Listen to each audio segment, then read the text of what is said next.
欢迎回来。周四上午，搭载着神舟12号载人飞船的长征2号 F-12运载火箭在酒泉卫星发射中心点火升空，顺利将聂海胜、刘伯明、汤洪波3名航天员送入太空，发射取得圆满成功。这也是我国时隔近5年再次进行载人航天任务，目的地是中国的太空之家。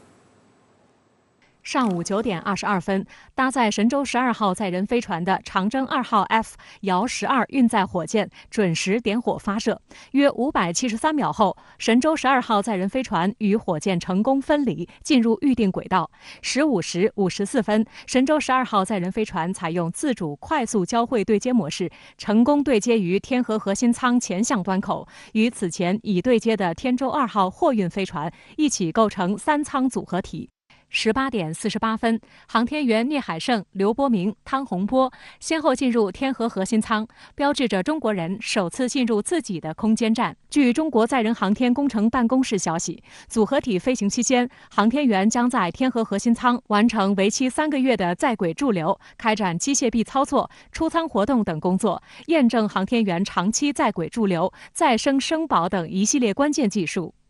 今天上午，神舟12号载人飞船成功点火升空，这也标志着中国载人航天事业正式迈入3步走的最后阶段，实现太空长期驻守。在今天的外交部记者会上，发言人赵立坚在回答深圳卫视有关提问时，语气难言自豪之情。我和大家一样，在电视机前见证了这一让人热血沸腾、心潮澎湃的历史时刻。探索宇宙是全人类的共同梦想。中国政府一贯致力于和平利用外空，始终按照和平利用、平等互利、共同发展的原则，与有关国家广泛开展载人航天合作与交流。进入到空间站阶段，中国将继续加大国际合作与交流的深度与广度，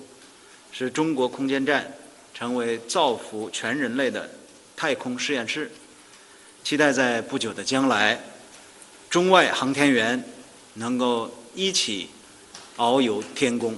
中国空间站工程将在今明2年接续实施11次飞行任务，包括3次空间站舱段发射、4次货运飞船发射以及4次载人飞船发射。这次是我国载人航天工程立项实施以来的第19次飞行任务，也是空间站阶段的首次载人飞行任务。中国空间站天宫的建造将于2022年前后完成。空间站建成后，每年将有多艘飞船往返运送航天员进入空间站。自主建造成了外媒报道中国空间站时的关键词。今日，俄罗斯电视台网站指出，天宫空间站是中国独立自主建造、运营的载人空间站。英国广播公司报道称，天宫空间站是中国自主建设的常驻大型太空站。目前的国际空间站是俄罗斯、美国、加拿大、欧洲和日本合作的产物，将于2024年退役。届时，天宫空间站将可能是近地轨道上唯一运行的人类空间站。英国广播公司报道说，这将是中国迄今为止时间最长的一次载人航天任务。这次发射和随后的飞行任务再次证明了中国在太空领域日益增长的信心和能力。英国卫报评价道，在中国共产党成立100周年之际，此次航天任务是一次极具声望的盛事。法新社在其推特账号发文称，这是中国建设成为太空大国的里程碑式一步。据俄塔社报道，在周二举行的2021年全球空间探索大会上，俄罗斯国家航天集团公司总裁罗戈金透露，俄罗斯未来可能向中国的空间站派遣航天员，中俄双方正在就此事进行商讨。周三，中国载人航天工程办公室主任助理季启明在记者会上也表示，中俄在载人航天领域一直保持着良好的合作关系，曾经开展了多项富有成果的合作。中国还正在与法国、意大利、巴基斯坦等国家围绕在空间站开展基础物理、航天医学、空间天文等领域的空间实验进行双边合作交流。相信在中国空间站建成后，也就是不久的将来，将会看到中外航天员联合参加中国空间站的飞行。这充分展现了中国的在航天领域的一种自信、一种决心。这也充分说明我们中国的航天这个能力受到了世界的这个认可，那么，如果我们没有这样的能力，其他国家也不会和我们合作。在全球空间探索大会期间，关于中俄联手建设国际月球科研站的合作项目也引发关注。据罗戈金透露，俄罗斯计划向中国的空间站派遣航天员，也是双方合作建设国际月球科研站协议中的内容之一。今年3月，中俄两国政府签署了关于合作建设国际月球科研站的谅解备忘录，启动国际月球科研站的合作。4月23日，中俄双方发布中国国家航天局和俄罗斯国家航天集团公司关于合作建设国际月球科研站的联合声明，两国在航空航天领域的合作再度升级。国际月球科研站项目的建设将采用勘、建、用3步走战略，计划于2035年建成。俄航天部门表示，中俄正与多方商讨合作建设月球站，其中欧洲航天局为最大伙伴。国际月球科研站由中俄两国合作来进行这个建造，同时呢，也不排除我们吸收其他有意愿、有能力的国家来积极参与。所以说是一件非常巨大的，也是一件非常了不起的事情。观察指出，中国进入到空间站阶段，将继续加大国际合作与交流的深度与广度。香港南华早报则关注，其中并不包含美国。横亘在中美太空探索交流之间的是2011年4月美国国会批准的沃尔夫条款，禁止美国国家航空航天局与中国进行任何合作。因此，虽然已有240多名来自不同国家的航天员已经访问过国际空间站，但从未有过中国航天员。美国的这个举动，不仅损害了我们中国的利益，也损害了美国的自己的利益。因为我们中国一直是主张和平利用太空的。香港警队国安处周4早上以涉嫌串谋勾结外国或者境外势力危害国家安全罪拘捕5名一传媒及苹果日报高层，并搜查将军澳一传媒大楼，同时冻结苹果日报等3间公司共1800万港元资产。中联办以及驻港国安公署发声明支持香港警方的行动，并表示香港是法治社会，法律面前人人平等，包括传媒机构在内概莫能外，新闻自由不是违法行为的挡箭牌。知音的行为绝对不会是一个孤立的行为，在苹果日报这么多年为非作歹的这种各种行为里面，黎智英和他的高层们，他们的责任是无法逃脱的。那么现在警务处采取这么一个行动，我认为是国安法实施以来非常重大的一个行动。那么对香港的下一步的这个繁荣和稳定，我觉得会有重大的作用。香港保安局局长李家超中午见记者，进一步交代警方行动，并称将对相关违法者追究到底。會調查任何人，包括公司內或者公司外嘅人，有否參與、協助、教唆或者資助危害國家安全嘅罪行。我期望警方搜集多啲證據，向所有參與、協助、教唆或者資助呢啲危害國家安全罪行嘅人追究到底。李家超表示，国家安全是头等大事，危害国家安全的罪行极度严重，可判处终身监禁。从事任何工作都必须守法，包括香港國安法。任何人或者公司嘗試利用新聞工作作為保護傘或者掩護，從事危害國家安全嘅罪行，特區政府必定會以最嚴厲嘅措施依法打擊。多名記者追問蘋果日報逾30篇涉嫌呼籲外國制裁中國及香港特區政府的文章是指專欄文章、社論，亦或是引述報道。李家超表示，新聞工作是否合法，只應考慮有無目的或意圖違法。李家超還強調，這次行動並非針對新聞傳媒工作。今次嘅行動同一般正常新聞工作無關，行動針對嘅係涉嫌利用新聞工作嚟做工具，做危害國家安全嘅行為。一般新聞工作者同佢哋不一樣，唔好同佢哋扯上關係，要同佢哋保持距離。被问到事件中苹果日报3间公司被冻结1800万资產是否將使得蘋果日報停運，李家超表示，黑錢與合法財產不同，必須被凍結。呢一啲黑錢有別於奉公守法市民嘅合法財產。我喺呢度鄭重聲明，切勿同危害國家安全嘅罪犯同流合污，同呢啲罪犯為伍，會付出沉重嘅代價，應該同罪犯切割，以免後悔莫及。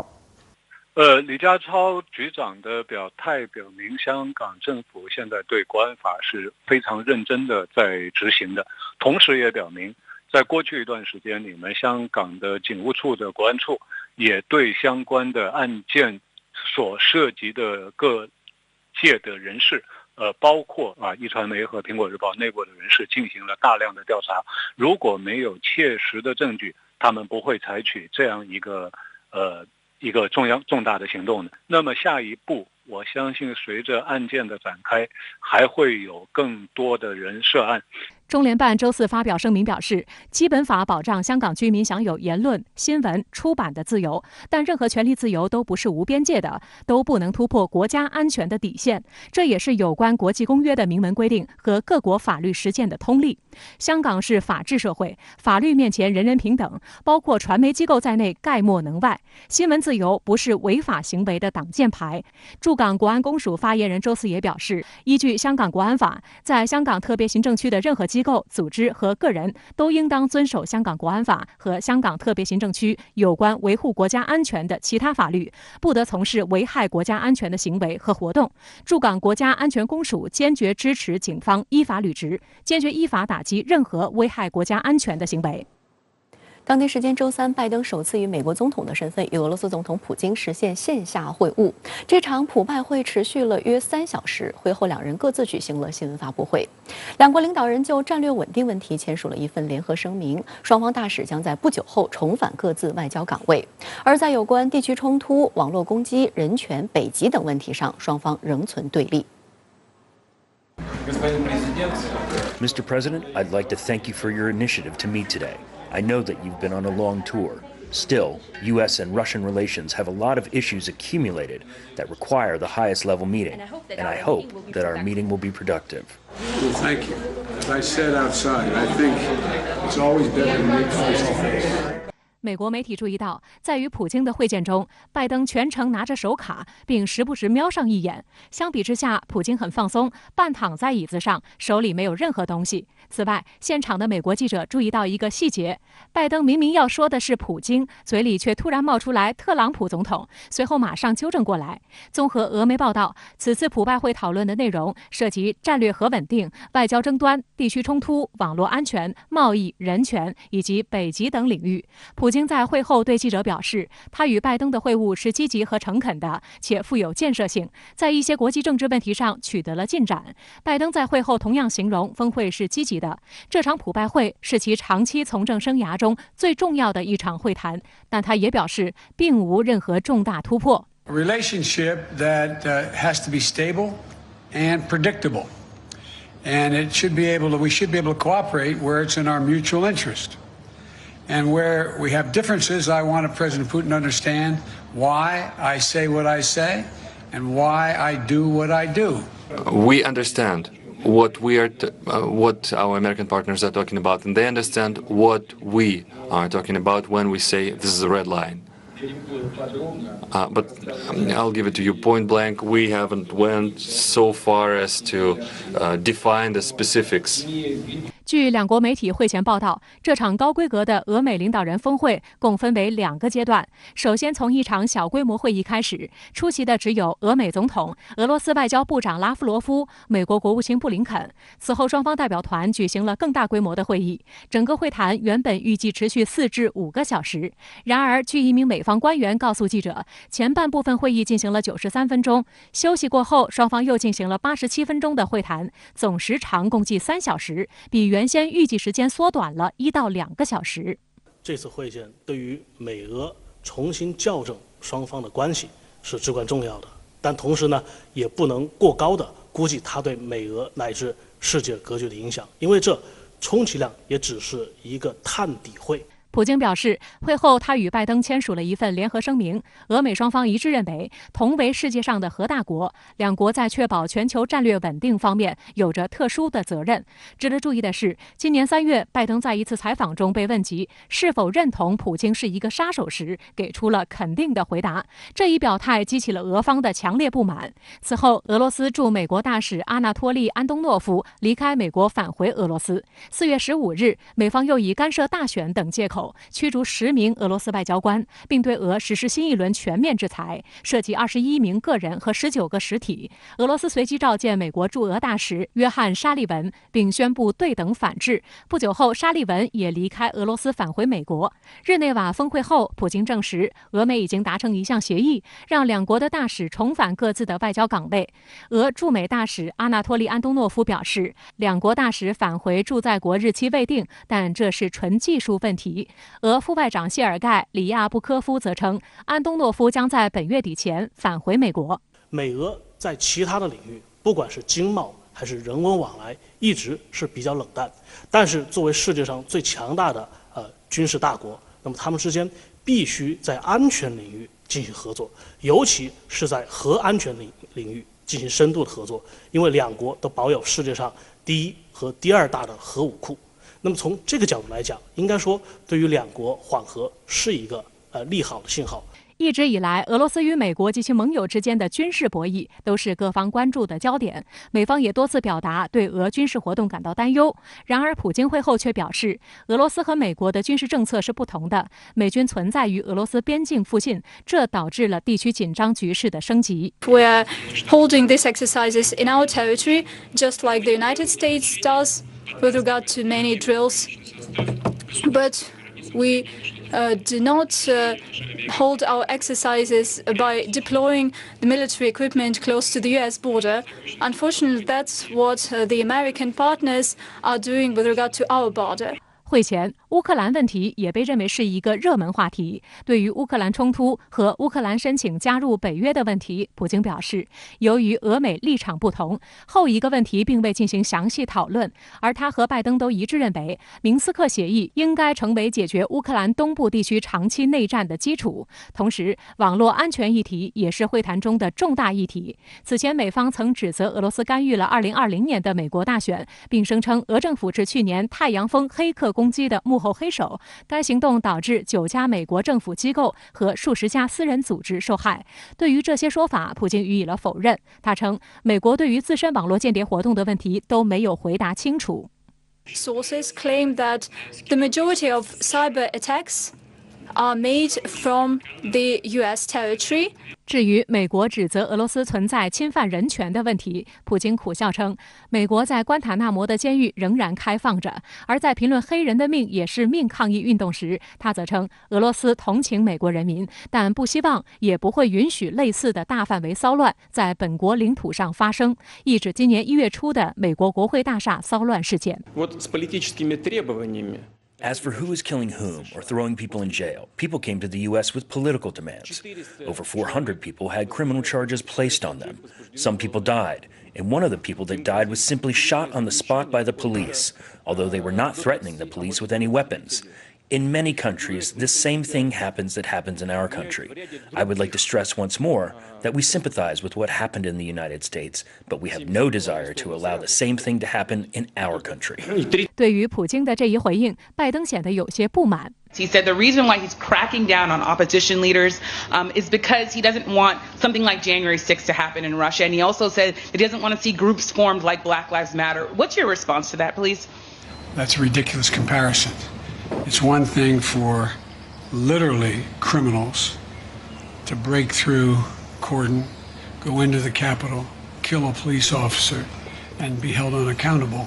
And it is for people objecting and marching on the Capitol and saying, you are not allowing me to speak freely. 拜登民主党向来是奉行人权外交，拜登他必须在这个问题上表态，而且是强硬表态，否则的话，他在美国国内的舆论和美国的国会无法过关。虽然外界极为关注此次普拜会，但会晤双方此前就给这场领导人峰会降低了预期。CNN 认为，拜登和普京似乎都在暗示，他们两人见面的真正目的是在双方可能仍存在巨大分歧之前，先了解对方。俄卫星通讯社报道称，在被记者问及会晤中从拜登的眼中看到什么时，普京说：“关于他的灵魂，我无法评论，但他是一个非常冷静和建设性的对话伙伴。” We spoke the same language. It doesn't necessarily mean that we need to look into the eyes and see the soul and to pledge eternal love. 在日内瓦峰会结束时，白宫宣布了拜登赠予普京的礼物——一款定制太阳镜。据悉，该太阳镜最早是美国一公司专为战斗机飞行员设计。该公司还一直向美国军方和北约合作伙伴供应他们生产的飞行员墨镜。另一个礼物是美国野牛的水晶雕塑。白宫的解释是，这庄严地塑造了美国最威严的哺乳动物之一，代表着力量、团结、韧性。目前还不清楚普京是否赠予拜登礼物。在2018年，与美国前总统特朗普在芬兰赫尔辛基举行峰会后，普京曾将一个2018年世界杯官方足球送给特朗普。此外，尽管中国不是美俄峰会的焦点，但在会后，拜登在接受媒体访问时提到俄罗斯与中美的关系，言语中带着傲慢，更试图挑拨中俄关系，声称俄罗斯正受到中国挤压，并试图将中国描述成俄罗斯的所谓威胁。You got a multi-thousand-mile border with China. China is moving ahead, hell-bent on election, as they say, seeking to be the most powerful economy in the world, the largest, and the most powerful military in the world. You're in a situation where your economy is struggling. You need to move it in a more aggressive way than in terms of growing it. And I don't think he's looking for a Cold War with the United States. 对于拜登的这一主观臆测，普京其实在峰会前接受美国 NBC 专访时就已经给出明确回应。We do not believe that China is a threat to us. That's one. China is a friendly nation. It has not declared us an enemy, as the United States has done. We can see attempts at destroying the relationship between Russia and China. We can see that those attempts are being made in practical policies. 相关话题来连线特约评论员刘和平。刘先生您好，我们看到呢，俄罗斯总统普京和美国总统拜登在瑞士日内瓦举行会晤之后，就战略稳定发表了一份联合声明，并就两国秉持核战争没有胜利者的原则进行了确认。您对此如何解读？说实在的，我个人没有预料到拜登与普京见面之后会发表一份联合声明，更没有预料到这份联合声明中的主要甚至是唯一内容，居然是双方共同努力减少武装冲突的风险与核战争的威胁。在美俄元首峰会前，我曾经以为拜登把与普京见面会谈的目标定位为建立稳定且可预期的美俄关系，这已经是非常低的一个目标了。而美俄联合声明则直接把稳定且可预期的美俄关系界定为减少武装冲突和不打核战争，这是把美俄关系的底线已经定到低到不能再低了。这就好比两个人之间相互约定，我们之间的共同目标就是在一起相处的时候不能打架，尤其是不能操起致命性的武器往死里打是一样的，而且避免双边关系由冷战升级为热战，尤其是升级为核战争，实际上是双方在几十年前的冷战中就已经达成了的体现和共识。因此，美俄的这份联合声明没有体现出任何的与时俱进的味道。那么，为什么会出现这样一种情况呢？我认为这背后反映出的，实际上是美俄关系早已冰冻3尺，非一日之寒。拜登与普京在美国以保障人权为由干涉俄罗斯内政问题，俄罗斯涉嫌干涉美国大选问题，俄罗斯黑客攻击美国互联网问题，以及北约东扩，还有叙利亚、乌克兰、克里米亚等等问题上，都存在着尖锐的分歧，且都无法在任何程度上达成共识，所以他们才会把双方共同的目标定位为不打架，尤其是不往死里打。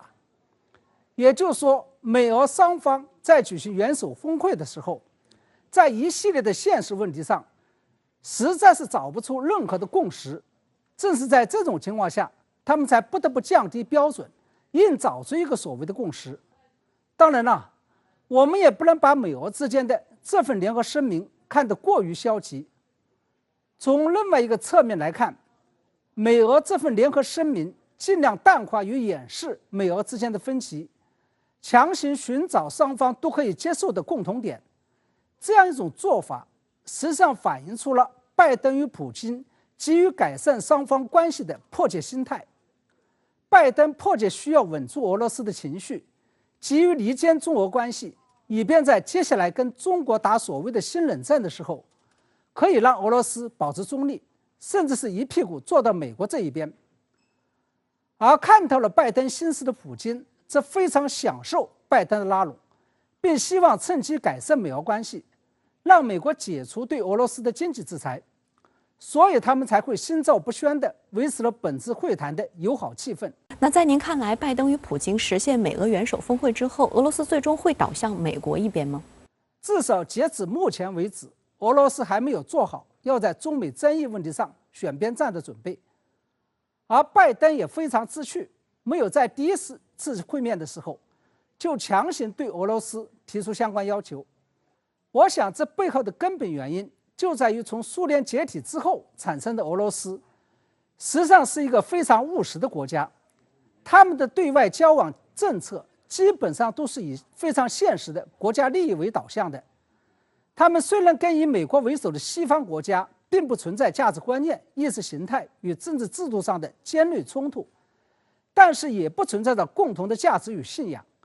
更不会为共同的价值与信仰而一起战斗。所以我们看到，美国在跟日本、韩国、澳大利亚、英国、欧盟打交道的时候，跟应对俄罗斯的时候手法是完全不同的。在应对前者的时候，美国会始终高举起价值观念和意识形态的大旗，并辅之于一定的经济利益来拉拢；而在应对俄罗斯的时候，采取的则纯粹是赤裸裸的经济利益手段了。而且在经济利益层面，美国对俄罗斯既有利诱，比如最近豁免对北溪2号天然气管道项目的制裁措施，也有威胁，比如尚未放松对俄罗斯的经济制裁等等。当然了，在面对中美相争的时候，俄罗斯既不会完全倒向美国一边，也不可能会完全倒向中国一边，而是会冷静地观察中美博弈的态势，实现自身国家利益的最大化。好的，谢谢刘先生跟我们共同在线分享您的观点，谢谢。香港国安法落地将满1周年，深圳卫视驻港记者再次独家专访全国政协副主席梁振英。他表示，当前中国在国际上面对一些事实指控，香港有着独特的角色和使命，去重新平衡国际上的中国议题，介绍真实的中国。直播港澳台正在播出。七国集团峰会结束后，再有消息曝光，有一个国家处处支持美国的反华提议，甘当美国马仔的到底是谁？彭博社指出，七国集团峰会长达25页的公报，明明白白地显示，美国和其他国家在对华议题上的分歧显而易见。深圳卫视还注意到，七国集团峰会公报出现了主办国英国官方版和美国白宫版2个版本，这2个版本之间的差异就集中在涉华部分。七国集团峰会已经结束好几天，但仍有国家在向美国邀功。日本共同社报道称，为了推出峰会公报，各国工作人员提前数周就聚集在英国进行协调。法国和德国主张不涉及所谓支持台湾地区有意义参加世卫问题，但日本和美国极力主张写入。谬称，如果七国集团峰会公报不提及台湾，就会释放出错误信号。菅义伟还对媒体表示，写入台湾问题是理所当然。共同社称，日本首相菅义伟在其中扮演了重要角色，菅义伟本人对此流露出满足感。这一块好像日本的这个做法呢，跟这个中日关系的这个发展呢，有点背道而驰。分析指出，共同社的消息源很可能来自日本首相府。日本媒体抨击菅义伟在七国集团峰会中表现得像个局外人，因为他英语很差，性格内向，不擅长交际。以外部受邀国家领导人赴会的韩国总统在会场上谈笑风生，而菅义伟却似乎受到了冷落，独自站在外围。因为受不了日本舆论的讽刺，日本首相府向共同社释放了关于菅义伟积极协助美国的另类信息。联合公报里面提到了台湾的问题，可是呢，你想想看，欧洲离这个台湾这边呢，10万8千里，所以呢，他们真的要来进行军事干预的这种可能性呢，微乎其微。那只是说他们表面上给美国做一个面子，因为这个是这个中国的国家利益当中的重中之重所以说没有任何可以退让的空间。深圳卫视还注意到，七国集团峰会公报出现了主办国英国官方版和美国白宫版2个版本，这2个版本之间的差异集中在涉华部分。例如，关于所谓强迫劳动，美国点名新疆，但官方版没有提及任何地名。此外，美方一直抹黑的所谓种族灭绝也没有出现在七国集团峰会公报中，这显示七国集团内部其他国家强烈反对滥用法律名词和造谣的行为。美国彭博社报道称，在七国集团峰会公报长达25页的文本中，美国与其他国家在中国议题上的分歧显而易见。英国《泰晤士报》还指出，在这次峰会之前，美方有人提出所谓7国加上印度、韩国和澳大利亚组成民主10国来对抗中国的想法，但在峰会开始后，这种声音就烟消云散了。现在呢，这个欧洲呢，当然了，如果讲的难听一点，他们是2大之间难为小。可是讲好听一点的话呢，他就希望能够左右逢源。那所以说呢，现在这个欧洲整体来看他们对这个中国呢，好像都有一些的这种心理上的这个障碍。那所以说这一方面，我觉得中方可能还要继续的来加码，或者说用一个什么样的方式来跟这些国家呢来进行更友好、更有利的，或者说互利双赢的这种策略。在周4的商务部例行记者会上，发言人的答问透露，美国盟友不愿意一味追随美国的原因。发言人表示，今年前5个月，欧盟对华实际投资同比增长了16.8%。中国欧盟商会最近发布的2021年商业信心调查报告也显示，73%的企业去年实现了盈利，约1/4的企业正在或即将加强在华供应链建设。包括欧洲企业在内的各国投资者用实际行动说明，中国仍然是全球外商投资的重要目的地。今年以来，我国对欧盟和美国的贸易进出口均有增长，今年前5个月分别增长了28.7%和41.3%。所以想请问说，我国与欧美的贸易的相互依赖程度是否正在加深？谢谢。今年前5个月，中国与欧盟、美国等主要贸易伙伴双边贸易保持了良好发展的势头，主要是因为有关国家市场需求持续释放，推动双边贸易快速增长。同时，这也充分显示了中国与主要贸易伙伴双边经贸关系的韧性和潜力。在回答我的提问时，商务部发言人高峰表示，中国对欧美的贸易额增长显示出中国与主要贸易国之间的韧性与潜力。结合近期拜登访欧的一系列举动，美国试图拉拢盟友，搞对华脱钩，打造排除中国的供应链。而这些进出口数据却显示，事实上，中国与欧美的贸易相互依赖程度正在加深，搞对华脱钩是逆流而行。所谓的脱钩政策绝对是弊大于利。为什么呢？就是说，因为这个完全是跟这个全球化的这种发展呢是背道而驰的。而全球化的这个发展当中就有一个叫做这个资源的优势配置，意思就是说，你的资源如果说在一个越来越大的这个范围内能够做一个优势配置的话，那你的产品绝对是价廉物美，否则的话，那就这个刚好情况相反。相关话题来连线特约评论员管瑶，管先生您好。美国总统拜登已结束首次外访行程，他在访欧最后一场活动即会晤普京后举行的记者会上，前后7次谈到中国。您对此如何分析呢？好的，主持人。那么拜登呢，他在记者会上谈中国，有主动提到，也有在回应记者提问时他谈到的。那么按照 CNN 的爆料啊，美俄元首他之所以没有联合的记者会的安排，这是应美方的要求做出的。因为呢，白宫不希望普拜同场见记者。那么以普京的反应和表达，他会完全盖过拜登的风头。但是呢，即使是独自开记者会，那么这一位高龄总统也还是闹出了道歉事件。那么他被记者问毛了，向连着追问他的 CNN 记者抱怨，这话都听不明白，你入错行了。那么拜登啊，火到连 What in the hell， 也就是什么鬼这样的气话都爆出来了。等到他要登机飞离瑞士时呢，那么缓过劲来的拜登，他才特地停下来，声称欠最后的提问一个道歉，要向提问的 CNN 记者道歉。那么拜登在普拜会上谈中国，和他首次欧洲行前几站行程的说法差不多，甚至呢有媒体开起了玩笑，说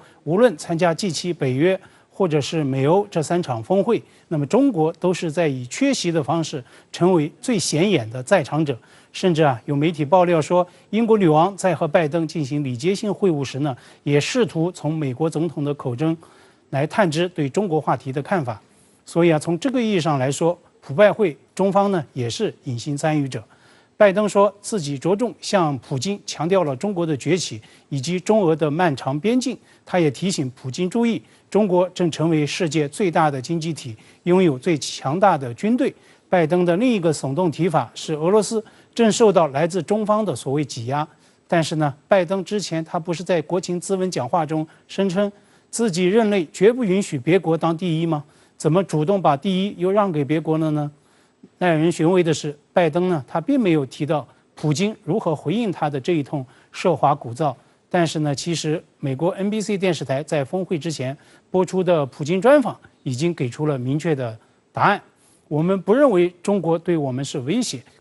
它是一个友好国家，它不像美国那样宣布我们是敌人。那么甚至普京呢，当时还当场反呛提问挑事儿带节奏的 NBC 记者，为什么你总想着拿中俄关系来说事儿呢？也许拜登本人也应该看一看这一段非常有料的电视专访。那么您对拜登访欧每站行程都大打中国牌是如何看呢？美方能构筑所谓制华同盟吗？拜登这次访问欧洲，他上台以来的这个外交口号喊得山响，美国回来了。但是呢，美国权威杂志《外交事务》周二刊出的重磅分析长文啊，它的标题只是对拜登外交口号又加了一个关键的追问，这调子呢马上就变了。America is back, but for how long？ 美国是回来了，但是回来多久呢？文章作者杜克大学政治学助理教授拉希尔·麦里克，他对此给出的学理解释是：这意味着在政治极化时代，美国国际信誉的终结。这恰恰是美国党派政治的一个制度命门，是拜登无法回答的一个灵魂追问。一查接着一查干，功成不必在我。这呢是中共他作为百年大党的行动理念，也是行事的风格。但是呢，拜登的政策在多大程度上能够被延续？未来美国政坛会不会再有特朗普式的冲击？谁都给不出答案。我们看到特朗普之前已经喊话，要拜登向普京来表达问候，他的原话是 "My regard for Putin"， 潜台词不是一清二楚吗？拜登在日内瓦登上空军1号返美之前，特地呢向媒体喊了一句说 "I did what I came to do"， 我做了访问欧洲要做的。意思是大功告成了，但是真的成了吗？至少在刚刚被拜登向记者道过歉的 CNN 那里，底气是严重不足的。今天 CNN 的一篇即时分析说，拜登首次外访结束，开了这一周的峰会，